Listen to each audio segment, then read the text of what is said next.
100కు పైగా దీర్ఘకాలిక సమస్యలకు ఎటువంటి ఆపరేషన్ దుష్ప్రభావాలు లేకుండా హోమియోపతి చికిత్స.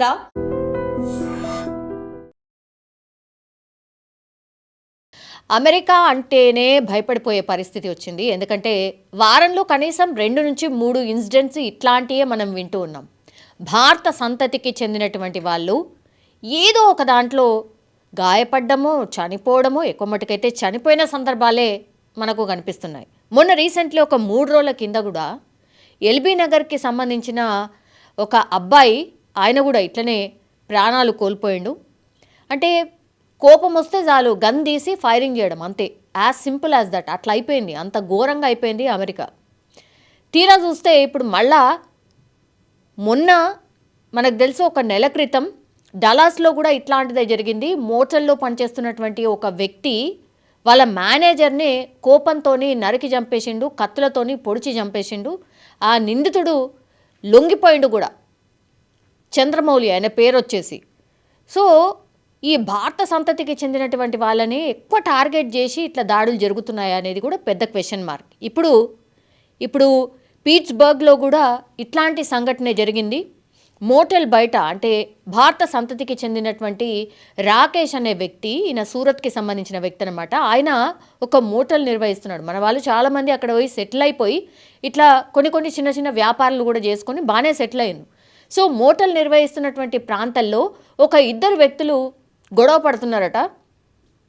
మరి ఏం జరిగిందో ఏంటో తెలియదు, గొడవ ఎందుకు పెట్టుకుంటున్నారు ఏంటి అని ఆ మోటల్కి సంబంధించిన యజమాని రాకేష్ అడిగిండు. అది నార్మల్గానే అడిగిండు, చాలా దూరం నుంచే అడిగినట్టున్నాడు. ఎందుకు, వై ఆర్ యూ ఫైటింగ్ అన్నట్టుగా అడిగిండు. వెంటనే ఈ స్టాన్లీ, ఈ గన్ పట్టుకొని వస్తున్నటువంటి వ్యక్తి ఎవరైతే ఉన్నాడో స్టాన్లీ, 37 సంవత్సరాలు, ఏం లేదు, ఏమీ మాట్లాడలేదు, వచ్చిండు.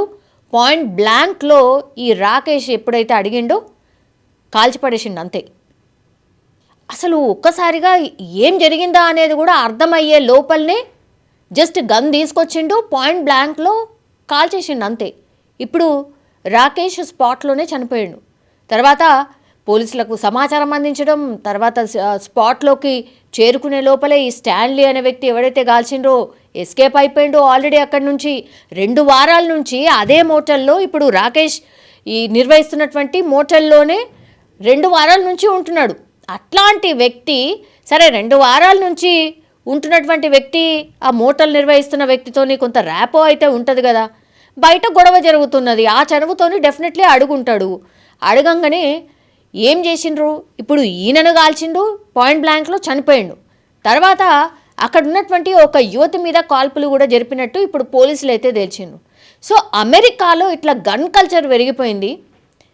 గన్ కల్చర్ పెరిగిపోవడమే కాదు, చాలామంది మన సంతతికి చెందినటువంటి వాళ్ళు, అంటే భారత్ సంతతికి చెందినటువంటి వాళ్ళు చాలామంది చనిపోతున్నారు, ప్రాణాలు కోల్పోతున్నారు. ఇట్లాంటి ఇన్సిడెంట్స్ ఎప్పుడు జరిగినా సరే ఇక్కడ ఉన్నటువంటి పేరెంట్స్ వాళ్ళ పిల్లలకి చెప్పేది ఒకే ఒక మాట, అమ్మ ఎవరితోని మీరు గొడవ పడకండి అమ్మ, కొంచెం నెమ్మదిగానే ఉండండి, అసలు మీరు ఎవరి జోలికి వెళ్ళండి, ఎవరి జోలికి వెళ్ళకండి, ఎవరిని ఏమీ అనకండి, మీరు ఉండండి చాలు, వాళ్ళేమన్నా అన్నా సరే మీరు ఏమీ అనకుండా సైలెంట్గా వచ్చేయండి. ఇది మన వాళ్ళు అక్కడున్న పిల్లలకి చెప్తున్నటువంటి మాట.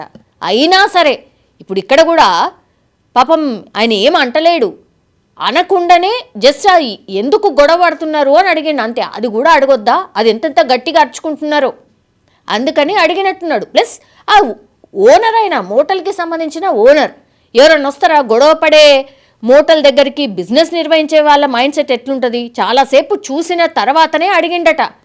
ఆ కోపంతో వచ్చిండు, పాయింట్ బ్లాంక్లో ఆయనను చంపిండు. తర్వాత అక్కడ ఉన్నటువంటి ఒక అమ్మాయి మీద కూడా కాల్పులు జరిపిండట. ఇప్పుడు ఆయన కోసం గాలింపు చర్యలు అయితే చేపడుతున్నారు. మొన్న చంద్రమౌళి చనిపోయినప్పుడు నెల క్రితము డొనాల్డ్ ట్రంప్ స్పందించిండు దాని మీద. లేదు, మేము అట్లా ఒప్పుకునేది లేదు, ఎవరైనా సరే మా దేశంలో ఉన్న వాళ్ళకి మేము సెక్యూరిటీ కూడా అంతే ఇదిగా ఇస్తాం, మేము ఆ నిందితుడిని పట్టుకుంటాం, కఠినంగా శిక్షిస్తాం అనేటువంటి మాట చెప్పిండు. మొన్న లాస్ట్ టైం నెల క్రితం జరిగింది. మళ్ళీ నెల తర్వాత ఇగో ఇది మొన్న 3 రోజుల క్రితం కూడా ఎల్బీ నగర్కి సంబంధించిన వ్యక్తి కూడా ఇట్లనే కాల్పులో చనిపోయాడు.